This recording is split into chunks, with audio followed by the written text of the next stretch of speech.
Live from WTOC, the news starts now with breaking news. The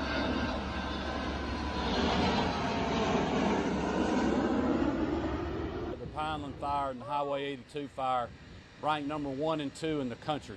So we got the two most dangerous, biggest, problematic fires anywhere in the United States.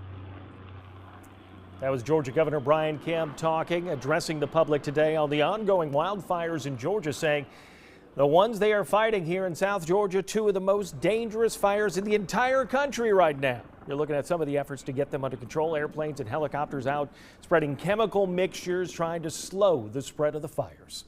Thank you for joining us here on The News at 4. I'm Mike Seelam. Georgia Emergency Management is ordering of some evacuations in parts of Brantley County as wildfire danger remains very high. They are escalating.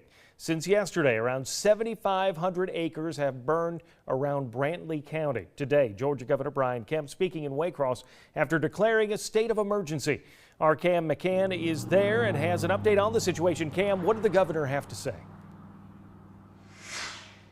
Yeah, Mike, we're here on Highway 82 after hearing from the governor in Waycross, like you said. The two most dangerous fires in the nation happening in South Georgia right now. One happening just miles down the road from it. You can see the haze in the distance.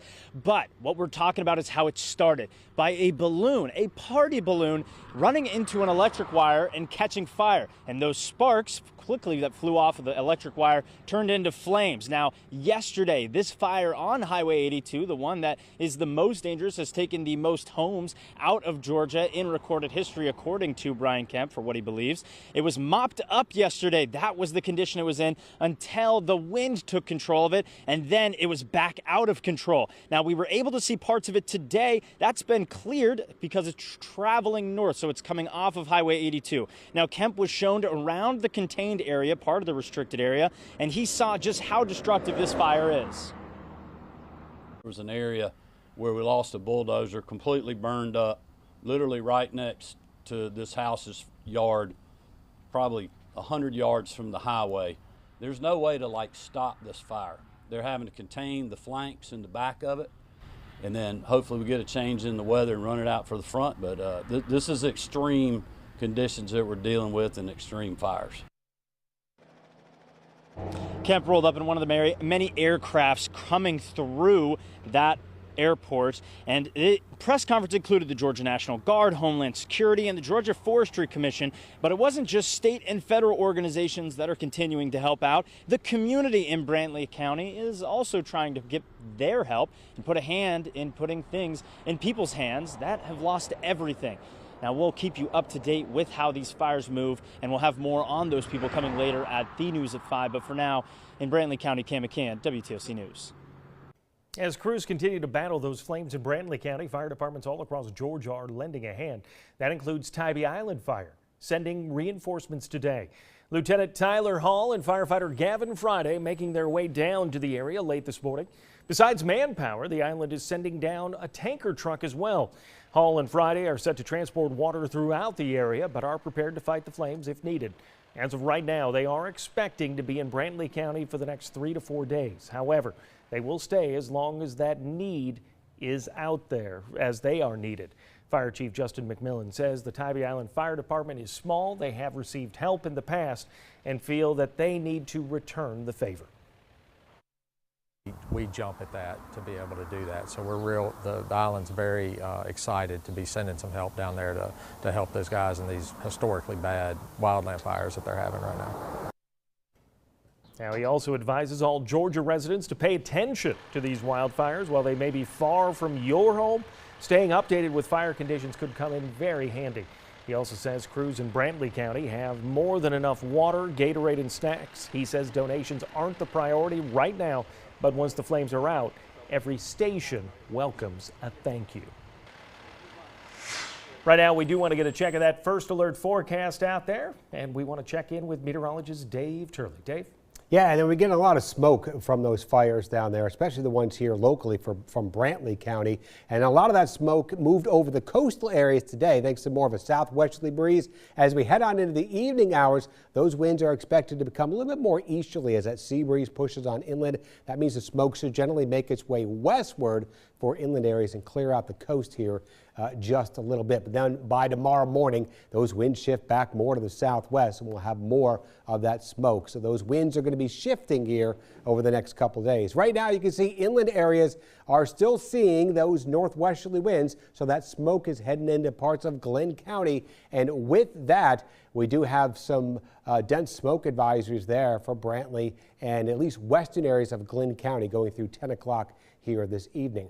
Otherwise, we had a few actually light sprinkles, a little bit of shower activity over near Richmond Hill earlier. A lot more clouds out there, temperatures into the middle 80s.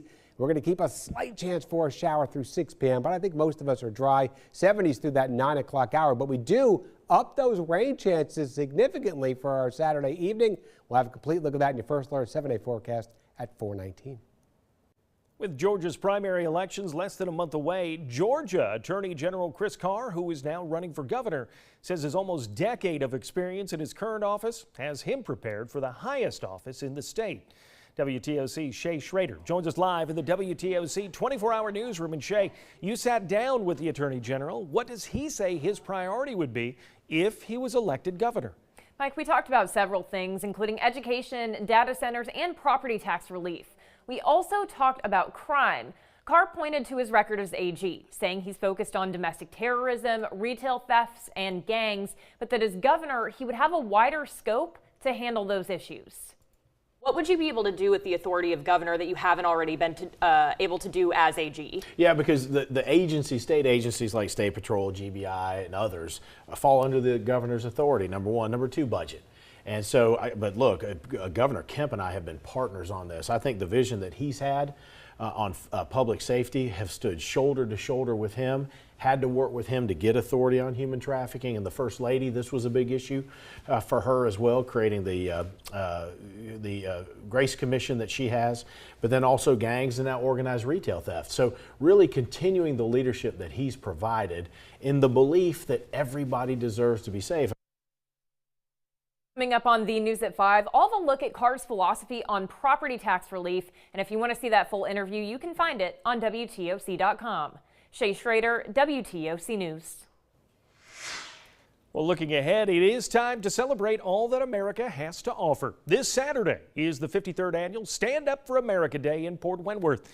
This free, patriotic community tradition honors veterans and military service, past and present, featuring a parade at 10 a.m., beginning at the U.S. Sugar Refinery on Oxnard Drive, followed by a festival on Cantyre Street with food trucks, live music, and a kids zone, then a concert by Edwin McCain at night.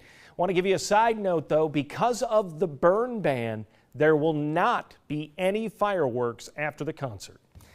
Now, the Vidalia Onion Festival also announcing their fireworks show planned for tonight is canceled as well. Event organizers cite the ongoing drought and wildfires for creating a safety risk for fireworks. They say the rest of the festival is continuing, though, as planned. Coming up here on the News at 4, the Department of Justice is dropping their criminal probe into Federal Reserve Chair Jerome Powell. We'll have a live report from Washington, D.C. explaining why.